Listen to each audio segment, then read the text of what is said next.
here today with Charlotte Otter, who is a career communicator, two-time novelist and former journalist. I'm going to be asking you about that, Charlotte.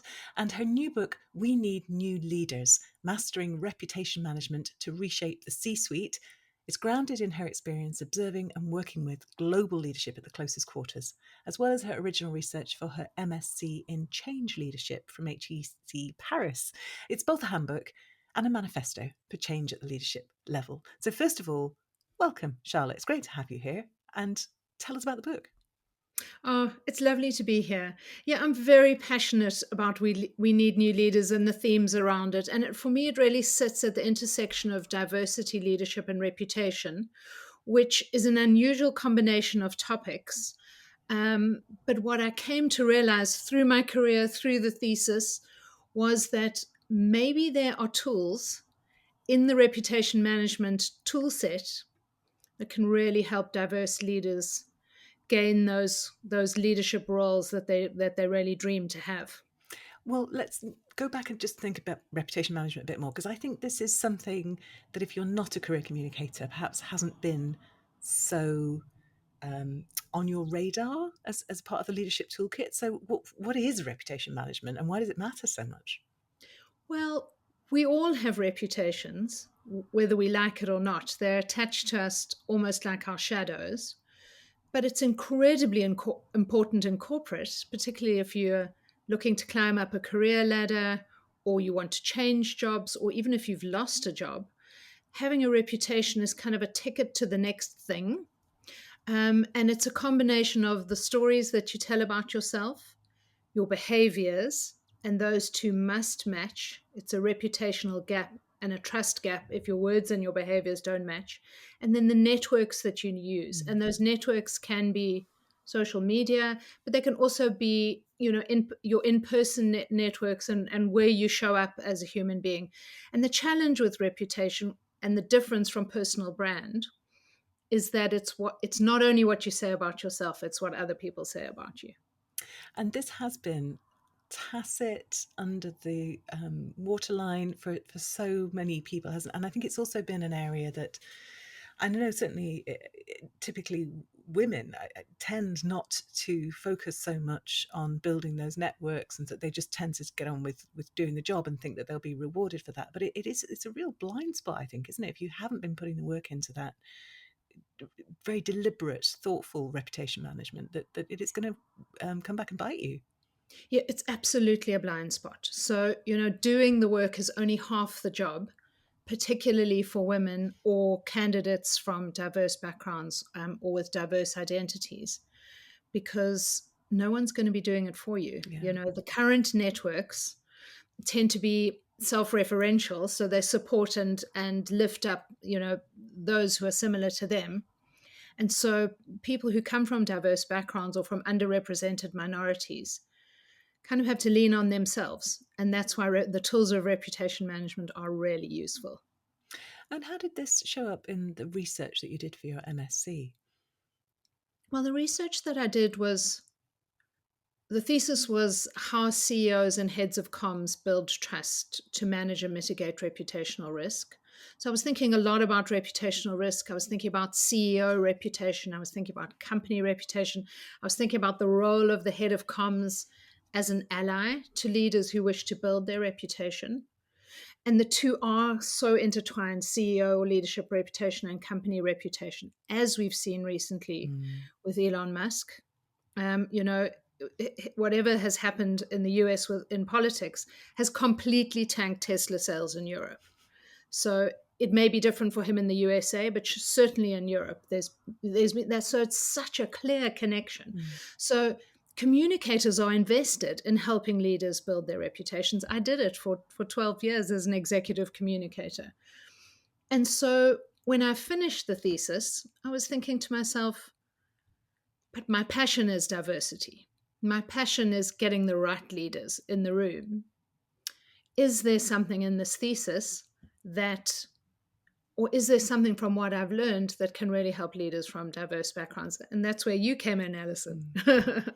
And yeah, just a full disclosure, Charlotte won the 10-day business book proposal challenge because I looked at that thesis. I just thought that is fascinating. I've never seen that connection made explicit before, and this is a real, as you say, blind spot. It's a real kind of missing piece in leadership, but particularly in diversity, equality, and inclusion, and just getting the sort of the right people in. I'd never seen that gap before, so that for me was a no-brainer. Yeah, so you entered the proposal challenge, and here you are.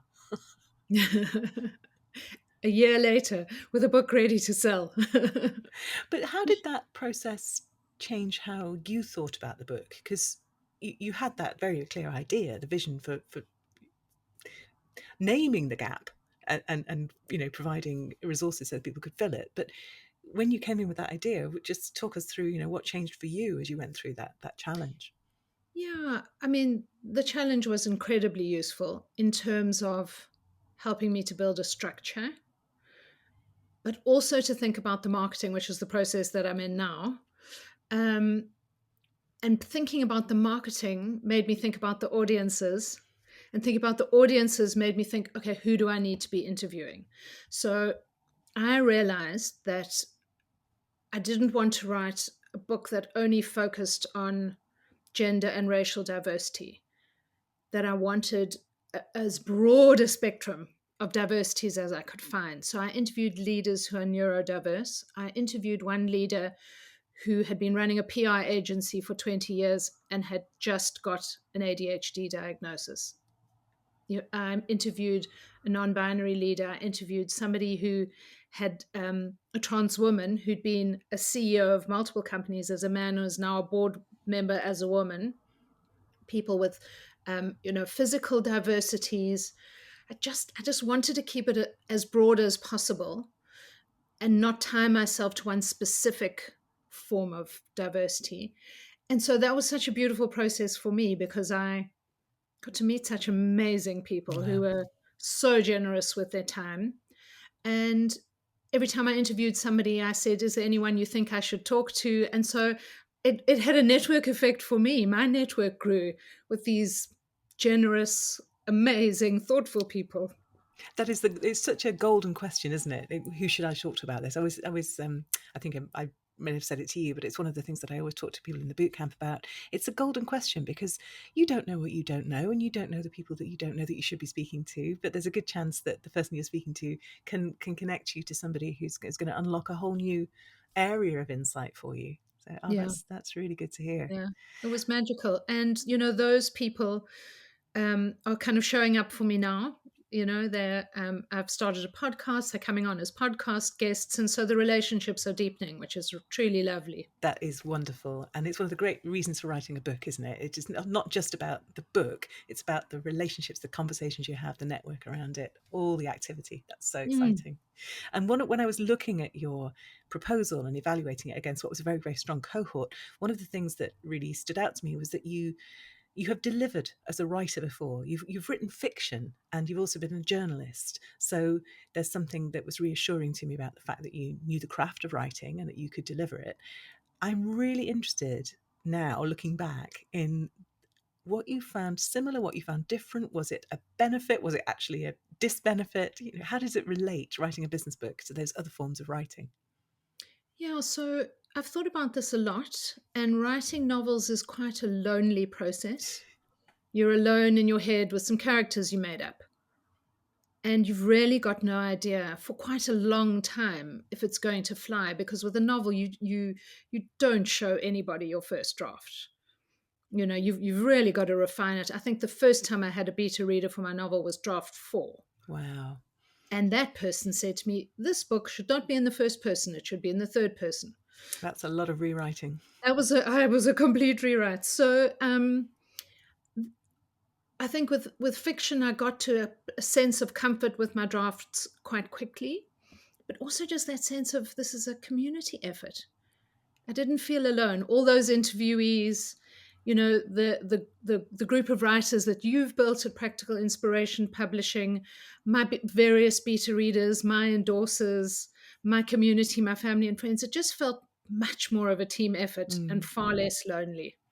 Oh, that's really nice to hear. I think that's not the way that every business book writer goes about it. I think some do lock themselves away in a room and write and think that's the important thing. I think it makes for a richer book and a richer experience and probably more accountability and more energy in the process as well, doesn't it? When you're as a team sport. Yes, yes, absolutely. And I, I didn't have a thesis when I started. I think I said to you, I'm interviewing towards an outcome, and so every interview helped me build. It was another brick in the foundation of what the book would end up Yeah. looking like. Yeah, I can't imagine doing it without that. And the journalism piece, because obviously journalism is it's more reactive, it's more in the moment. How's writing a book different from that kind of writing? Yeah, I mean, journalism is shorter, faster, more immediate, but I think it does help in terms of getting to the point quite quickly. I think it helps in terms of quite perhaps a relaxed and audience-friendly style of writing. Um, with novels, you're trying to create a world, so it's all about the metaphors and the way you sort of produce a sensory experience for readers. And both, I think journalism and business book writing is probably less sensory, but more immediate. It is quite hard, though, isn't it, just to transmit facts to people? You know, we're quite, Yes. as humans, quite intolerant of that. We work better when there's stories or anecdotes or energy Yes. in the thing. Did you notice that when you're making decisions about how to communicate, were you sort of reaching for those skill sets? Yeah, I think so. I mean, what was interesting is that I interviewed a full 40 people, but not all of their stories made it into the book. And so it's at that point, it's quite an instinctive decision making process. I had that lovely skeleton that I built with you in the boot camp. And so I knew, that I had to kind of attach stories to the skeleton and build it out that way. But and I think that's probably where the similarity to novel writing does come in, is that when I went into my writing cave, which was about a 3-month process, it was it was magical and chemistry and instinctive. We want to come in the writing cave, Charlotte. Tell us more about that. What does writing actually look like for you? um, it's a very happy place for me. So I always make sure I do my sport in the morning. So I live in Heidelberg in Germany near the forest, and I walk every morning in the forest. So the sport is done, the coffee's in, and then it's just a process of flow. It comes quite naturally to me. And I think that's what happened to me with the thesis as well, and why I realized I wanted to carry on with that feeling of it's that combination of left brain and right brain. You're being logical, but you're also being intuitive. And it was just for me 3 months of flow state. It was kind of heavenly. And I know that there's going to be people listening to this wanting to chuck things at you at the moment. It's a bit But obnoxious, possibly. no, well, I mean, it's great. It shouldn't. It doesn't have to be miserable. Like, I think writing's a wonderful thing. It has its highs and it has its lows and it has its frustrating and it has its days when you just feel like you've gone backwards rather than forwards and all of that. But actually, it is a real privilege, isn't it? It's a real privilege to have these conversations, to be able to devote time to this kind of original thinking and to communicate. What's your hope now that it's out in the world? Well, it's not quite published yet, but by the time this goes out, it will be just published. What's your hope for it? So it's so interesting because there's this kind of meta conversation about the book, because I delivered the first draft to you on the 1st of November. So I was writing it during the American election, not knowing what the Mm. outcome would be. And had the outcome been different, the book would have had a softer landing. But with the outcome that has happened in the world, it's more needed. It's more needed. And what I'm seeing is that with companies reneging on DEI, and what DEI really is an attempt to systemically fix problems. By removing the systemic attempt to fix, it's now incumbent on individuals to kind of hack the system themselves, Mm. which I'd prefer it was not that way. I would prefer that we were fixing problems systemically and offering more people opportunities. But with that removed, there's a lot of pressure on leaders. Yeah. And I hope that the book serves a purpose for individuals who think the DEI program in my company is gone. I'm an individual from a diverse background. What next? Yeah. And perhaps it's a companion for them on their journey. Yeah, you are not powerless. There are Mm. things that you can do, and here's a tool set. Yeah, well, absolutely. And we're proud to have published it for all of those reasons. If there's somebody listening about to start on this journey, Charlotte, what advice would you give them? What's your sort of one best tip for somebody at the start of their business book journey? Well, do the boot camp if you can. Or the proposal challenge is what? Yeah. The proposal challenge if you can. But if you can't, do not underestimate the value of writing that proposal, because Mm. that for me was an anchor the entire time I was writing the book. And that's the difference also between fiction and nonfiction. You don't need a It's proposal for your yeah. You exactly, retrofit that, don't you? Mm-hmm. yes. Fiction, you just write and then you start to shop it around. So it was an anchor, a Bible, a place to come when I was feeling confused. So I think I would really advise people to focus very, very much on getting that as their proposal as crystal clear as possible. Which of the areas of the proposal? I mean, the table of contents we've talked about that. That's the game changer, isn't it? That's day 8, and Mhm. it's my favourite day because that's what turns people's sort of ideas into an executable plan. But was there Yeah. another area of the proposal that you'd advise somebody to particularly focus on in order to clarify their thinking? I think how your book differs, the market comparison, is an amazing moment when you realize, oh, I have a unique angle.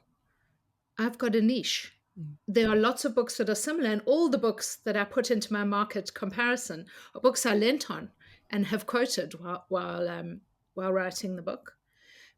But when you see, no, there really is a genuine gap here. And it's a very inspiring and exciting feeling when you realize, okay, and I'm going to be the one filling this gap. So, Charlotte, I always ask my guests, as you know, for a recommendation for a business book or, well, any book really that you feel anybody listening should make their acquaintance of if they haven't already. What would you recommend? So the book that I lent on quite a lot while writing the book, and I love it so much, and it's very valuable for people who are diverse, is The Authority Gap by Marianne Sieghart, Why Women Are Still Taken Less Seriously Than Men and What We Can Do About It. You know, she says female US Supreme Court justices are interrupted 4 times more often than their male colleagues. Or British parents, when asked to estimate their children's IQ, will place their son at 115 and their daughter at 107. And this just shows the extent of what we're dealing with and also points to why reputation is so important, because the system's not going to do it for us. So we have to do it for ourselves. Yeah, and it's such a good book. Thank you for that Mm. recommendation. But I don't think we've had that recommended before, and I don't know why because it really is astonishing. Charlotte, if people want to find out more about you, more about We Need New Leaders, where should they go? Well, I'm slightly obnoxiously active on LinkedIn at the moment, so find me there. Otherwise, on charlotteotter.com, I have a We Need New Leaders page. And I also have a page where people can find links to my podcast, which is called Speech Bubbles, or they can follow me on Substack. And my Substack newsletter is also called Speech Bubbles. And the Speech Bubbles was inspired by the cover of my book, which has the very beautiful the reputation management speech bubble. So that's been, sort of I've pulled that into my branding, which I really like. Oh, good. Oh, that's nice to hear. Mm. That's brilliant. And it's interesting that you say obnoxiously active on LinkedIn because this is what we're fighting, isn't it? It isn't just us broadcasting our values to other people, it's us getting over ourselves to do that. Yes. It's not obnoxious at all. It's really, really helpful and valuable information. Yeah. Just saying. And needs to be done. Yeah. Absolutely. Yeah, It needs to be great. done. And yeah, no, thanks for doing it so brilliantly and graciously. So thank you for your time today. It's been wonderful to sort of look back on the journey of the book and how it evolved, and also just to dig a little bit more into your own writing process. And I really, really enjoyed the conversation. Thank you. Thank you so much, Alison. It's been lovely.